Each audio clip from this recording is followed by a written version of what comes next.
देखिए, जो मनरेगा बचाओ संग्राम जो 45 दिन तक प्रदेश के अंदर जो कानून खत्म किया गया है राइट टू वर्क का, उसको लेकर के आज तैयारी बैठक थी प्रदेश कांग्रेस कमेटी की।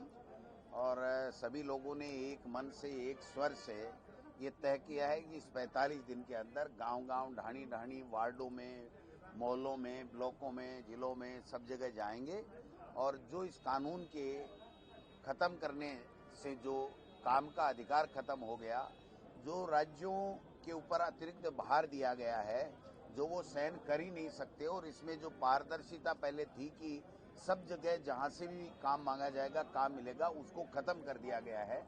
तो जो मूल स्वरूप था मनरेगा का, उसको खत्म करके केवल सेंटर की मर्जी से जो है जहां पर उनको लगेगा कि हमारा राजनीतिक फायदा है, वहां पर केवल बजट आवंटन किया जाएगा। इसके अलावा बजट आवंटन नहीं किया जाएगा। गरीब के पेट के ऊपर लात मारने का काम इस केंद्र की मोदी सरकार ने किया है, उसका हम पुरजोर शब्दों में विरोध करेंगे।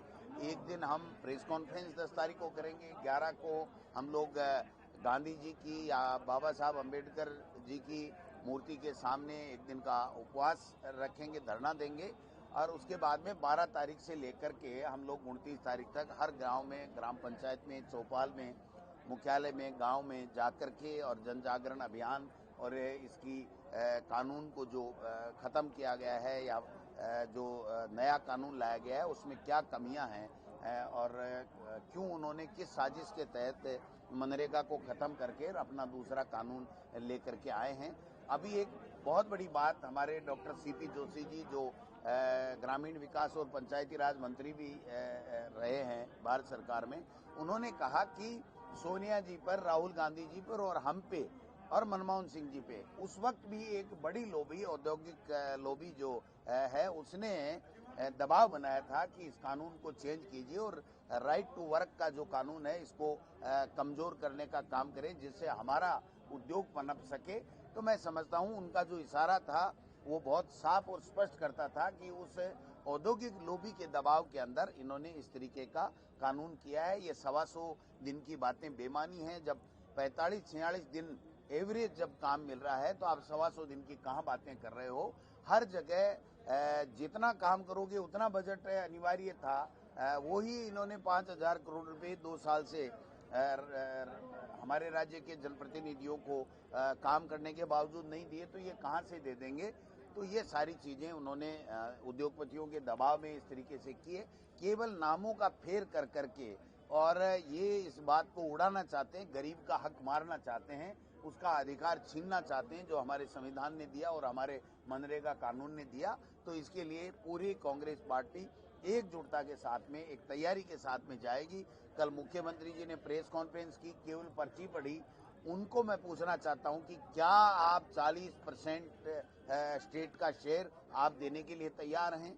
क्या आप सब जगह मांगते काम देने का जो कानून था उसकी पालना आप करेंगे क्या? तो ये तनख्वाह नहीं दे सकते कर्मचारियों की, 125 लाख रुपए करोड़ का जो है वो जो कर्जा है उसको भी पूरी तरीके से कर्जे की किस्त ही नहीं चुका पा रहे हैं, और हर डिपार्टमेंट में कर्जा ले ले करके और ये आगे बढ़ना चाहते हैं। ऐसे में इस स्टेट में जो है वो 40% हिस्सा किसी भी सूरत में 1 रुपया भी ये राज्य सरकार दे नहीं सकती है, और इनकी मजबूरी है कि इस कानून का, ये नए कानून का विरोध भी नहीं कर पा रहे हैं, क्योंकि इन्हीं की सरकार है और उन्हीं के रहमो करम पे इनकी पर्ची खुली हुई है। तो जो पर्चियों से इसीलिए बनाई जाती हैं कि वहां पर आप अपने अधिकार की बात नहीं कर सकते, आप हमारी मेहरबानी से पर्ची खुलने पे मुख्यमंत्री बने हो। तो इसलिए ये गांव-गांव, ढाणी-ढाणी में जाकर के जन जागरण हम लोग करेंगे। कानून व्यवस्था पर क्या बोलेंगे सर? राजसमंद, भीलवाड़ा में और जिस तरह से केकड़ी में जो घटना घटित हुई है पूरी, मैं कह रहा हूं कि कहीं का देख लीजिए आप, एक जगह भी पुलिस का इकबाल जो है वो बचा नहीं है। गृह मंत्री खुद मुख्यमंत्री जी हैं, लेकिन एक दिन भी लॉ एंड ऑर्डर के ऊपर कोई बात करते नहीं हैं। पिछली बार भी हमने राजस्थान की विधानसभा में जूली साहब ने और हमने सबने ये कहा था कि आप लॉ एंड ऑर्डर के ऊपर एक दिन की बहस हमेशा से परंपरा रही है, उसके ऊपर आप चर्चा कराइए, एक दिन बिजली पानी पे चर्चा कराइए, लेकिन इन्होंने नहीं कराई। और मुझे तो आशंका है कि भारतीय जनता पार्टी की ये पर्ची से बनी सरकार खुद ही चाहेगी कि हम राजस्थान की विधानसभा में सत्ता पक्ष ऐसा व्यवधान डाले कि उससे ये राजस्थान की विधानसभा में जनता के जुड़े मुद्दों की चर्चा हो ही नहीं और केवल हु हा करके उन्होंने अपना बजट पास करने का इनका जो इस तरीके का चर्चा हमें सुनने में मिली है। कितनी सत्यता है जब जाएंगे तब आपके सामने सब आ जाएगा। पिछले सत्र में भी इन्होंने खुद ने चला करके और पूरे बाधित सदन को करने का काम किया था। जो सत्ता पक्ष की जिम्मेदारी होती है कि वो राजस्थान की विधानसभा में ज्यादा से ज्यादा जनता के लोगों की चर्चा, उनके मुद्दों की चर्चा करे, वो खुद ही बाधित करने का काम करती है। तो आगे भी हम कोई ज्यादा उम्मीद नहीं है, लेकिन हम पूरे जो है वो मुद्दों के साथ में जाएंगे। जनता की आवाज बन करके राजस्थान की विधानसभा में 28 तारीख से हम लोग जाएंगे और जनता के हित की बात करेंगे। निष्क्रिय पदाधिकारियों की छटनी का काम फिर पेंडिंग रहेगा? निश्चित नहीं, देखिए वो सतत प्रक्रिया है। जो लोग बाग आते नहीं हैं, पदाधिकारी है, उनकी सूची हमने एआईसीसी को भेज दी है और जिला स्तर के ऊपर हम नए तरीके से जिला कांग्रेस कमेटियों को कहा है कि 7 दिन में या 10 दिन के अंदर अंदर जो नई जिला कांग्रेस कमेटी बनी है वो अपना कार्यकारिणी की सूची दे दें और जो पुरानी बनी है उनको भी कोई संशोधन, कोई परिवर्तन, कोई निष्क्रिय को ड्रॉप करके कोई सक्रिय लोग जो काम करना चाहते हैं उनको लेना है। तो उनके लिए हमने सबको छूट दी है और ये 8-10 दिन के अंदर अंदर हम लोग इस काम को पूरा कर लेंगे, जिससे एक पूरी ऊर्जा के साथ में, पूरी सक्रियता के साथ में। और एक हमने प्रदेश इसके लिए प्रदेश स्तरीय एक समन्वय समिति भी हम लोग बनाएंगे और जिला और विधानसभा स्तर के ऊपर भी एक समन्वय समिति इस मनरेगा के बचाओ संग्राम के कार्यक्रम के लिए हम लोग बनाने। बजट आने वाला है सर, तो बजट पे आपकी क्या रणनीति रहेगी? देखिए, बजट तो पहले ही पता लग गया हमें कि मुख्यमंत्री जी ने विधायकों की बैठक में ये कहा है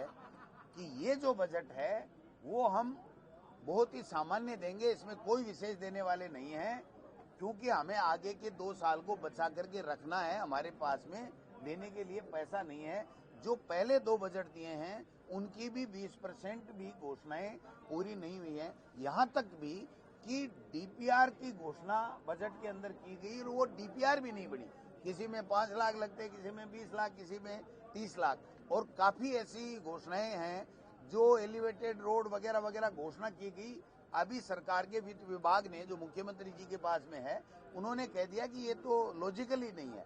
तो जब लॉजिकल नहीं है तो आपने इनकी घोषणा बजट में क्यों की? तो ये बातें तो जब बजट सत्र आएगा तो हम लोग पूरे तरीके से तैयारी के साथ में आपको बताएंगे कि इन्होंने कुछ भी नहीं किया। केवल मुख्यमंत्री जी को जो भाषण लिखने वाला है उसका धन्यवाद करना चाहिए कि वो रोजाना कुछ न कुछ लिख देता है। हालांकि 90-99% रिपीटेशन होता है, फिर भी वो लिख देता है तो वो बोल के आ जाते हैं।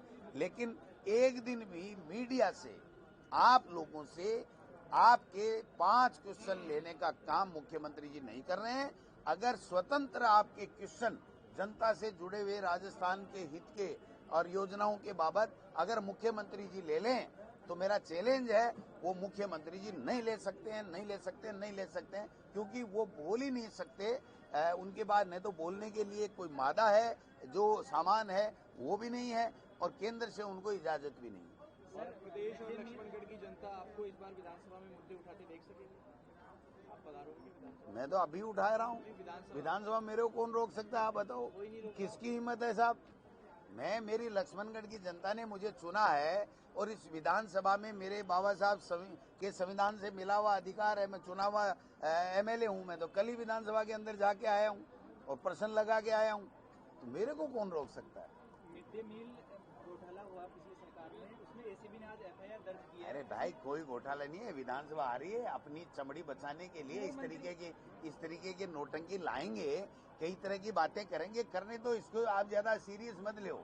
ये आप बताओ 2 साल बाद में ही कैसे आया? और 3 साल 4 साल पहले कोई चीज हुई उस दिन विधानसभाएं चलती थी, कभी कोई चर्चा नहीं, कभी कोई आरोप नहीं, प्रत्यारोप नहीं। 2 साल में कोई आरोप नहीं, प्रत्यारोप नहीं। अब इनको लग गया पता कि राजस्थान की विधानसभा में तुम्हारी खाल खिंचाई होगी और तुम्हारे घोटाले उजागर होंगे, तो एक माहौल बनाने के लिए कोई चीज की होगी और इनको अधिकार है, इनकी सरकार है, जो इनको जांच जिस तरीके से करनी है करें। कौन मना कर रहा है इनको? राजेंद्र यादव राजा भी नाम आ रहा है। मैं कह रहा हूं कि पहले भी बेचारे उनके खिलाफ तो ईडी भी आई है, इनकम टैक्स भी आया है, तो क्या क्या कर लिया और अब क्या कर लेंगे? ये माहौल बनाना चाहते हैं राजस्थान की विधानसभा में। इनको कांग्रेस पार्टी घेरेगी जनता के मुद्दों को लेकर के, इसलिए ये इस तरीके का परसेप्शन बना करके उन बातों से, मुद्दों से, जो जनता के मुद्दे उनसे ध्यान हटाने के लिए ये इस तरह की नौटंकियां करेंगे। इसका हमें पहले से भी ध्यान था, आगे भी हमें ध्यान में। मूल मुद्दे पे नहीं आएंगे और आलतू फालतू की चीजें लेकर के एक बदनाम करने की कुचेष्टा करेंगे, लेकिन उससे हम लोग घबराने वाले नहीं है, कोई चिंता नहीं। बालोतरा की जो सीमाओं में बदलाव किया गया है, सिर्फ बाड़मेर और बालोतरा की सीमाओं में बदलाव। ये राजस्थान के नक्शे के साथ में छेड़छाड़ करना, अगर इनको था तो फिर वसुंधरा जी ने क्यों नहीं किया? 2 बार मुख्यमंत्री बनी हैं। अगर जनता की डिमांड थी तो आप बता दो, आपके मीडिया ने आज की तारीख तक एक दिन भी अगर कभी ये दिखाया हो कि बाड़मेर का जो है लोग ये चाहते हैं, अगर आपने प्रमुखता से एक अखबार का टुकड़ा दिखा दो, एक इलेक्ट्रॉनिक मीडिया का दिखा दो। ये तो जो परिसीमन किया इन्होंने पंचायती राज का, जो बीजेपीकरण किया है और कांग्रेस कैसे नहीं आए, इस बात की साजिश की गई है परिसीमन में, और उसी तरीके से उसी को ध्यान में रखते हुए ये काम किया गया है। वहाँ की जनता आंदोलनरत है।